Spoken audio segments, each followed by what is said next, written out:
Arsenal. Struggling at the moment. The fans, I'll be honest with you, trying to find an Arsenal fan tonight was like looking for rocking horse shit. Couldn't find it. The amount of people that were busy, unbelievable. Big up yourself for coming on though, bruv. Linked with another player today in Zubamendi. Do you guys need to buy this window? Do you think as an Arsenal fan you're actually going to improve that squad? Very. And if so, is Zubamendi the guy? I've been waiting for this. So my head is hurting. I'm not going to lie to you. And the reason why my head is hurting is because, yes, we need to recruit this January, but the two midfielders that I've seen us linked with, for me personally, they're not what we need. Zubamendi's a better option than Onana because I believe he can do more with the ball than Onana can. But Zubamendi's not. He makes us a bit better, but he's just like a little bit better than Jorginho for me, man. I need a box to box. I need someone that can make late runs into the box and give us a few goals from midfield as well. But also someone who's better defensively than Kai Havertz. And I don't think this guy is the answer personally, but our manager needs the board to save him and bail him out this January. Because if he doesn't add to this squad, there's no title challenge. And that's not me saying that there's going to be excuses for him, because he has to make it work regardless whether we get someone in or not, because he fumbled with Kai Havertz, and that's something he's going to have to live with. What are you saying then, Kunle? Top four race? There's no title challenge, just top four race? Ask me at the end of the window, then I'll give you my answer. Fair. That's the reality, because look, it's only a crisis. If the window ends today, Arsenal are in crisis. But the sheer fact that the window is still open, I've got to remain hopeful that the board will somehow bail this man out, because that's what they need to do. And if they don't, it's going to be a long day. I've got a question for you, because ideally you need both. You need a midfielder, speak about, you need a number 9. But let's say you could only pick one of those positions. What would you rather your club sign? Me personally, I'll pick a midfielder. I know a lot of people are going to understand it because we've been toothless in front of goal. But for me, I just need to fix that midfield, because it's been off for me all season. Let me make this better. Not replacing Xhaka has disrupted our midfield. Let me not put all the pressure on the Kai Havertz. Let's say not replacing Xhaka has disrupted our midfield, because I've heard our whole fan base act surprised about Zinchenko's defensive frailties, like they weren't here last season. It's always been there, but because Havertz is there instead of Xhaka, it just looks worse. That was always the area that I was most scared of. Zinchenko and Havertz on the same side, and it's been a nightmare because he's been even more exposed in that situation. So for me, that midfielder needs to be fixed, because at least we start creating the type of chances we were creating last season, and we'll get a bit more rhythm. But if we don't fix that, I literally don't know what this manager's got to do, but he's got to do something. No excuses from me. I've been saying, a lot of people have said all season long that Arsenal are worse than last year, and a lot of Arsenal fans have come back with the same old, oh no, you don't get it, we've got more control over games. I just think that's complete and utter waffle. I agree. I think it's complete and utter waffle. I think what's happening there is certain Arsenal fans don't want to accept that they're actually worse this season than they were last season, and they're using this control thing, as an excuse to try and justify it. I think you've won 5 games by scoring a goal after the 85th minute. And that's the best way to win games. But it's not sustainable if you're doing it that often, right? Your manager has properly messed up with the transfer. I remember doing streams in the summer saying, you need to get cover for Saka. You need to get someone who can play on that right-hand side. The amount of Arsenal fans said, no, we don't. We're fine. It's like, bro, you let Xhaka go, another underrated thing. And Arsenal fans will sit there and say, well, he wanted to go. Get your manager to sit him down and say, no, you are a key part of this project, a key part. And then he goes and signs Havertz. If I was an Arsenal fan, and you don't win the league, that man deserves to be sacked for signing Havertz. £65 million. That's a disgrace, LB. My club suffers from toxic positivity. That's what we suffer from. They just gave us the money, you know. They didn't even try to haggle. They didn't even try to negotiate or nothing. They just came and said, 65 M's. Correct me if I'm wrong as well. That Havertz signing has made you closer to what FFP regulation that means you can't spend as much as you'd like. You know you're not wrong, Rom. Stop asking me silly questions. I know. I just want you to repeat it. Just say it again. I understand You know what as well? The signing of Raya. Now, whether or not you think Ramsdale is good enough for Arsenal, a team that wants to be winning the title, is Raya that much of an upgrade? You spent another 25, 30 million quid on him, obviously, when the fees paid to make it permanent. Is he that much of an upgrade on? Bro, on here's the Ramsdale? thing: like Arteta's created a whole bag of problems that didn't need to be there. Because I don't think no Arsenal fan was saying at the end of the season that Ramsdale was the reason why we didn't win the title. Like maybe he can be upgraded, but if you're gonna upgrade him, actually upgrade him. Like let there be a clear difference. So when we got in Ramsdale and Leno, I could maybe. As a keeper, I couldn't see the big difference, but in terms of how he played as a keeper, I could see, okay, this is why Arteta's brought him in. He's good. He's better from the back, better with the ball, blah, blah, blah. But Raya, that wasn't a problem that needed to be fixed. I don't understand it. The guy's making a whole heap of errors. Like I've been preaching about this Reece Nelson thing, and it's messing with my mind. I don't get why give the guy an extra 100K a week to not start him when Saka's fumbling the bag. Like Saka's putting up stinkers week in, week out, but yet Reece Nelson, who you promised us that you wanted him, gave him a contract, doesn't get a start. I'm not saying he's the answer, guys. Don't get it twisted. I'm not saying that guy is the answer. I'm not saying that, but at least show the fans that you believe in him by making him start some games, because you can't make every player play themselves into form.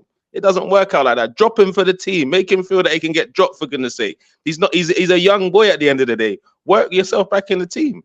But all Arsenal fans ever say is that Saka's world class. I don't understand. I'm not one of them, Kate. I'm not one of them. I don't believe he's world class. You was telling me that he was a couple months ago. When? I've never once said that, bro. Kunle, let me ask you a question. Though, yeah, honestly, bro. Go for it, bro. Are you worried about Saka? Because, like, how old is he? 21? If you look at how many appearances he's 22 now, yeah? He's got the appearances of what you'd probably say like a 24-year-old, 25-year-old, right? So, you've seen this with Jack Wilshere, where he ends up just finishing his career mad early and that because he's been overused, yeah?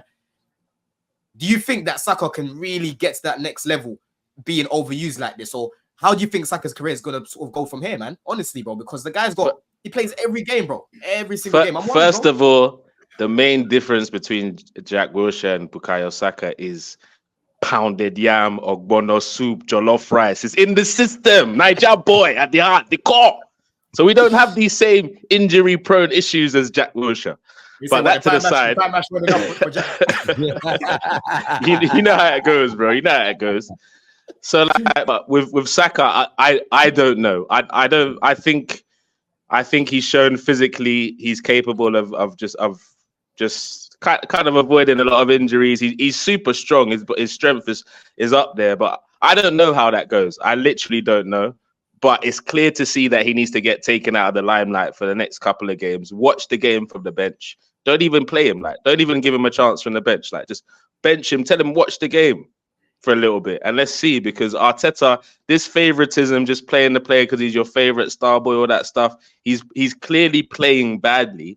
So I don't know what impression it sets to the rest of the squad. So for me, Saka needs to get pulled out for a couple of games. You've just given Reece Nelson near enough 100K as well. I swear he signed a new deal. This is where you put your faith in him on that right. But like you said, he's got favourites, so he's not going to give him that chance. And I think Don sadly has a point. You can't run him into the ground. We saw it with Owen, that Don mentioned. We saw it with Mac Owen, we saw it with Wilshere. You don't want him to peak, because different players peak at different times. You get some players that peak early, you get some players that peak later.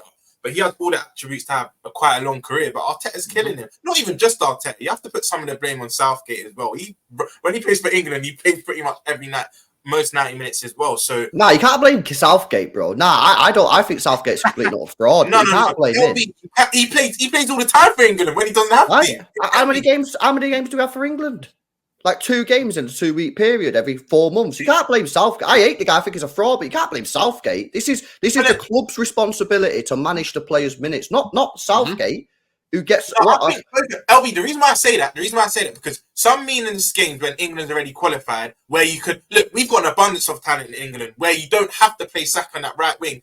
More time, Southgate does. He still does. Arsenal fans will tell you he still actually plays. But he's entitled to do that. If he's experimenting for Euros, he's experimenting. Was he still experiment? He doesn't have to experiment with Saka, LB. Come on, there's no experiment with him. Bro. He knows exactly what to expect from him. In the friendlies that are coming up, yeah, you just think he should just drop every single main player and just play a random. Not every, but players like Saka. Oh, you're being extreme, to the ground.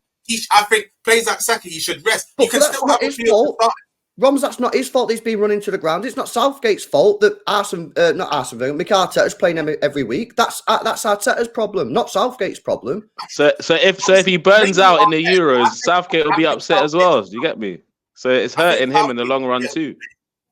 Nah, I'm not having this. I think Southgate's a fraud, but you can't put this on Southgate at all. This is what 2 games. 2 games. Nah, it's predominantly on Arteta. Let's be real. How many games have been played since the start of the season? Southgate doesn't remove blame. Nah, not having that.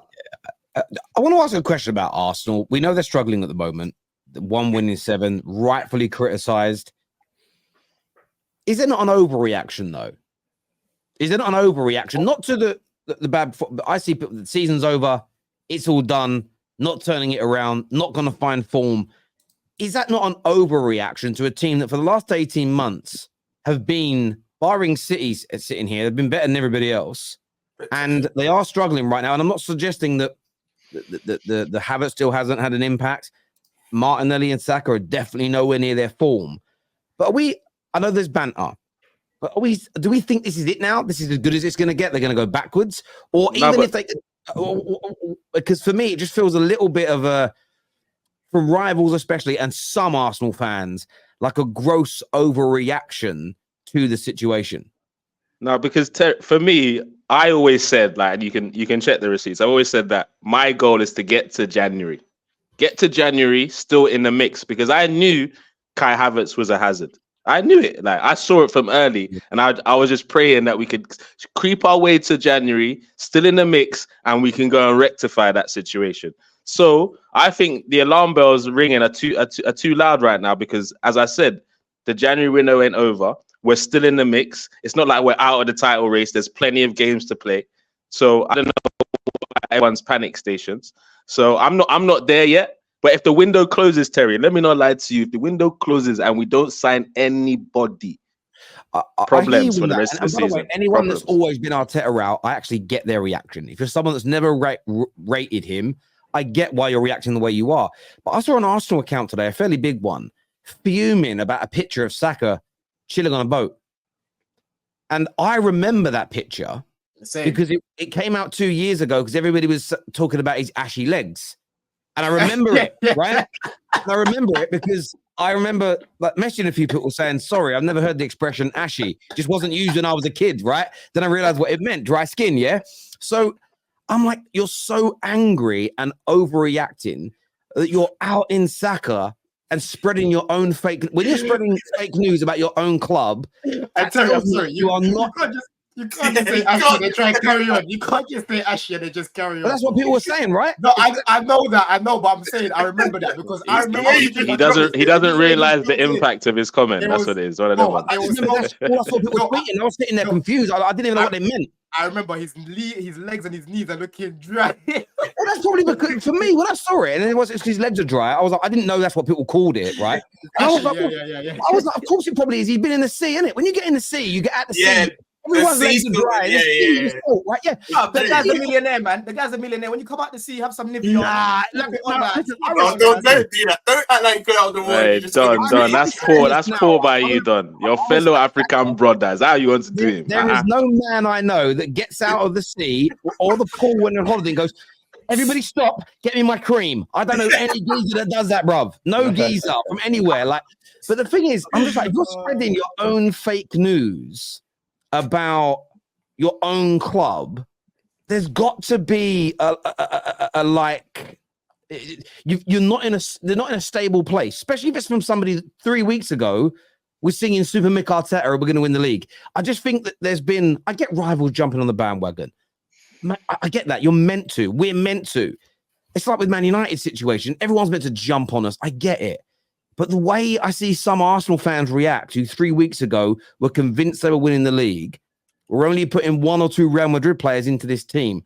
The way I've seen them turn in a couple of games is a madness to me. Madness to me. Terry, Do you think it's a bit of PTSD though, Terry? You think it's a bit of PTSD? Like it's happening again? Of course it is, that, bro. It could be that I factor. don't believe in it.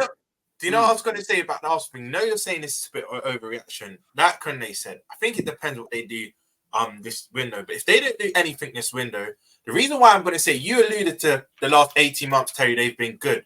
Last season, no one expected them to be in a title race. Teams had less respect for Arsenal. Now they've got more respect. You're seeing it in their results. There's no space in behind. Saka and Martinelli numbers have dropped considerably. And I said this to Arsenal fans at the start of the season.